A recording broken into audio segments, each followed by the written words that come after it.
মুখ্যমন্ত্ৰী হিচাপে আপোনাৰ যিটো গাম্ভীৰ্যতা থাকিব লাগে সেইটো নাই। আপুনি প্ৰত্যেকটো হাগা মোটা সকলো কথাতে আপুনি সোমাব বিচাৰে। যোৱাকালি বাক্সাত যিটো ঘটনা হৈ গ'ল, মানে আমাৰ এই কুকুৰকেইটাক লৈ যাই থাকোঁতে পাব্লিকে পাথৰ মাৰামাৰি হ'ল। ইয়াত কাৰ দোষ কাৰ মই এইটো ক'ব নাযাওঁ, কিন্তু এটা কথা চিয়'ৰ, ইয়াতে সম্পূৰ্ণভাৱে পুলিচ প্ৰশাসনৰ দোষ। প্ৰথম হৈছে পুলিচ প্ৰশাসনে লাঠিচালনা কৰাটো চবচে ডাঙৰ দোষ। জুবিনৰ দুখত চবেই আৱেগিক হৈ আছে, গতিকে এই ক্ষোভবিলাক অন্তৰত যোনে খাচি খামৰি ৰাখি থৈ দিছে ন, এইবোৰ উলিয়াব মানে মানুহে পাব্লিকে সময়ে সময়ে উলিয়াই আছে। আৰু আমাৰ CM ছাৰে এটা বস্তু সদায় চব বস্তুকে পলিটিক্সত টানি লৈ যাব নালাগে। আপুনি পলিটিক্স লেতেৰা পলিটিক্স কৰে কৰি থাকক, আপত্তি নাই, কিন্তু জুবিন গাৰ্গৰ এই কথাটোক লৈ এই আৱেগখিনিক লৈ পলিটিক্সত টানি লৈ যাব নালাগে। আপুনি চব কথাই পলিটিক্সৰ ফালত টানি লৈ যায় আৰু পলিটিক্স মানে তাত সোমোৱাই দিয়ে, যে ক'ৰবাত কিবা এটা অনুৰাগীয়ে কিবা এটা অঘটন ঘটালে সেইটো পলিটিক্সত সোমোৱাই দিয়ে। দুষ্কৃতিকাৰীয়ে তাত অংশগ্ৰহণ কৰিছে বুলি সেই বস্তুটো পলিটিক্সত সোমোৱাই দিয়ে। আজি জুবিন গাৰ্গ এনেকুৱা এজন সত্তা হয় যিজন প্ৰত্যেকজন অসমীয়াৰ ঘৰে ঘৰে প্ৰত্যেকজন অসমীয়াৰ মানে অন্তৰে অন্তৰে দুখত ভাগি পৰি আছে। এনেকুৱা এজন কাৰোবাৰ কাৰণে ল'ৰা, কাৰোবাৰ কাৰণে ভাই, কাৰোবাৰ কাৰণে দেউতাক, তেনেকুৱা এজন মানে সত্তা আছিলে।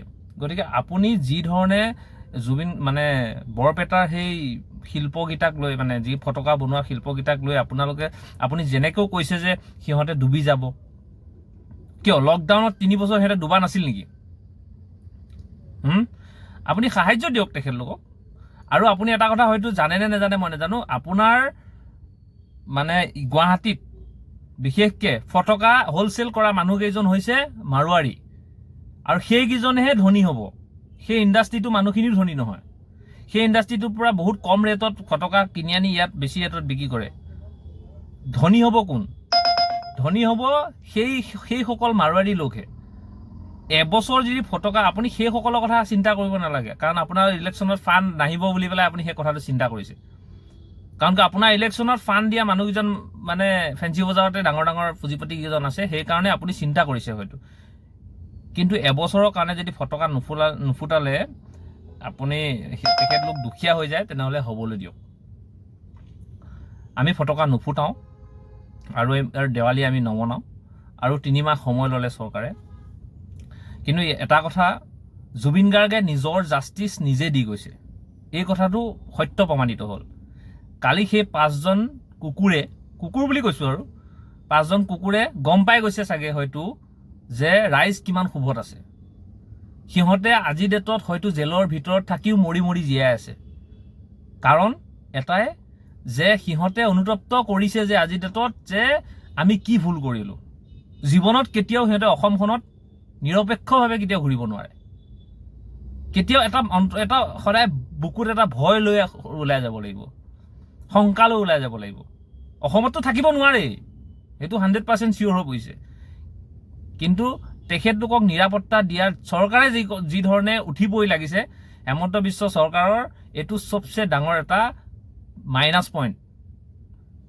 আপুনি 26ৰ ইলেকশ্যনত আমি আপোনাক জিকালো হয়, কিন্তু এতিয়া আমি ক'ব নোৱাৰোঁ যে আপোনাক জিকাম বুলি। আপুনি জাতীয় শত্ৰু হ'বলৈ নাযাব। CM ছাৰ, আপোনাক অনুৰোধ কৰিছোঁ, আপোনাক চবেই ভাল পায়, কিন্তু অন্তৰৰ পৰা ভাল নাপায়। আপোনাৰ কৰ্মৰাজিৰ কাৰণে ভাল পায়, আপুনি মানে ডেভেলপমেণ্ট দিছে, তাৰ কাৰণে আপোনাক চবেই ভাল পায়। অসমত হাজাৰ হাজাৰ নিবনুৱাক আপুনি চাকৰি দিছে, তাৰ কাৰণে আপোনাক চবেই ভাল পায়। কিন্তু আপুনি লেতেৰা পলিটিক্স খেলে। এই পলিটিক্সত আপুনি সদায় একেই হৈ নাথাকে। পলিটিক্সখন আপুনি 5 বছৰ চৰকাৰ বনাইছে। আৰু এটা কথা, আপুনি আজি মুখ্যমন্ত্ৰী যে হৈ আছে, আপোনাক কোনোৱে ভোট দিয়া নাছিল, আপুনি উপহাৰ হিচাপে পাইছে মুখ্যমন্ত্ৰীটো এই পদটো আপুনি উপহাৰ হিচাপে পাইছে। আপোনাক ভোট দিয়া নাছিলে, কিন্তু ক'ব গ'লে বিজেপি গভৰ্ণমেণ্টক যে ভোট দিছিলে, আপোনাক মুখ্যমন্ত্ৰী হ'বৰ কাৰণে ভোট দিয়া নাছিলে। ভোট দিছিলে অনলি ফৰ সৰ্বানন্দ সোণোৱালক। গতিকে সৰ্বানন্দ সোণোৱালৰ মুখ্যমন্ত্ৰী হ'ব বুলিহে সৰ্বানন্দ সোণোৱালক ভোট দিছিলে, কিন্তু আপুনিতো সেইটো দান হিচাপে পাইছে মুখ্যমন্ত্ৰী। এই বছৰ 26ৰ ইলেকশ্যনতহে গম পোৱা যাব যে আপুনি সততাৰে কাম কৰিছে নে আপুনি অসৎ পথেৰে কাম কৰিছে। সেই বস্তুটো 26ৰ ইলেকশ্যনত গম পোৱা যাব। হয়, আপুনি দুখীয়া নিচলাক চাকৰি দিছে, যাকে নিদিয়ক, যেজনকে নিদিয়ক দিছে, কিন্তু ভাল কামো কৰিছে, নাই কৰা বুলি নকওঁ, ডেভেলপমেণ্ট কৰিছে ন' ডাউট। কিন্তু লেতেৰা ৰাজনীতি আপুনি কৰি আছে। কিন্তু জুবিন গাৰ্গৰ আৱেগটোক লৈ ৰাজনীতি কৰাটো আমি অসমৰ ৰাইজে কেতিয়াও নিবিচাৰোঁ আৰু কেতিয়াও হ'ব নালাগে এই বস্তুটো। কাৰণ কিহৰ কাৰণে জুবিন গাৰ্গ এজন আমাৰ হৃদয়ৰ হিয়াৰ আমঠু হয়। গতিকে আজি আপুনি প্ৰত্যেকটো কথাই জুবিনৰ অনুৰাগী যোনে যি য'ত ঘটনা নকৰক কিয় তেখেতলোকক আপুনি দুষ্কৃতিকাৰী, জুবিনৰ অনুৰাগী হ'ব নোৱাৰে।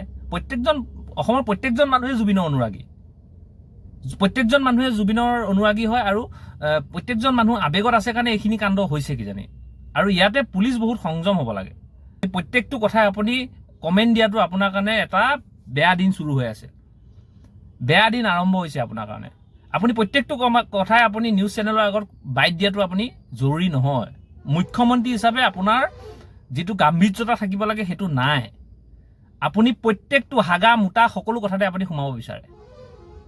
হাগা মোটা প্ৰতিটো কথাতে আপোনাক সোমোৱা কোনো দৰকাৰ নাই ক'ব গ'লে, কাৰণ আপুনি এজন মুখ্যমন্ত্ৰী। আপোনাৰ পালি পহৰীয়াবিলাক আছে নহয়, তেখেতলোকক কমেণ্ট দিব দিয়ক।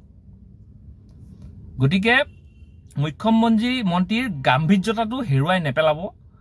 আপুনি মুখ্যমন্ত্ৰী হৈ আছে, আমাৰ ডেভেলপমেণ্ট হৈ আছে, আমি ভাল পাইছোঁ। কিন্তু জুবিনৰ লগত সেইটো সাঙুৰ নেখায়, জুবিনৰ লগত সেইটো খাপ নেখায়। আপুনি আজি অলপ দিনৰ আগলৈ কৈ আছিলে যে অসমত একমাত্ৰ ৰজা আছে যদি মই আছোঁ। জুবিন গাৰ্গে দেখুৱাই থৈ গ'ল ৰজা কোন হয়। ৰজা এজনে থাকে, যিজন হৈছে জুবিন গাৰ্গ। গতিকে জুবিন দাৰ লগত ৰাজনীতি এইটো ভাল কথা হোৱা নাই, আপোনাৰ ভৱিষ্যতৰ কাৰণে বেয়া। কাৰণ আমাৰ যিটো জেনেৰেশ্যন, নতুন যিটো প্ৰজন্ম, সেই প্ৰজন্মটোৱে আপোনাৰ এই ফ্ৰী চাউল, ফ্ৰী মিঠাতেল, ফ্ৰী দালি এইবোৰ নিবিচাৰে। কিন্তু আপুনি 40 লাখ মাইকী মানুহক বা লেডিছক আপুনি অৰুণোদয় দি পেলাই গোটেই ভোটখিনি কিনি পেলাইছোঁ বুলি নাভাবিব। বড়োলেণ্ডত কি হ'ল? 1000 পইচা ঢালক, আপুনি বড়োলেণ্ডত আপুনি জিকিব নোৱাৰিলে। গতিকে বড়োলেণ্ডত আপুনি জিকিব নোৱাৰা কাৰণটো হৈছে কি? আপুনি পইচাৰে ভোট কিনিব নোৱাৰে, সেইটো দেখুৱাই দিলে। মানে অৰুণোদয় আঁচনিয়ে আপুনি ভোট কিনিব নোৱাৰে। গতিকে এনেকুৱা পৰিস্থিতি যাতে নাহক, অসমখন শান্ত হৈ থাকক, তাৰ কাৰণে আপুনি বিশেষকৈ এই বাইট দিয়াৰ পৰা আঁতৰি থাকক। আপুনি ইমান বাইট দিয়াৰ দৰকাৰ নাই।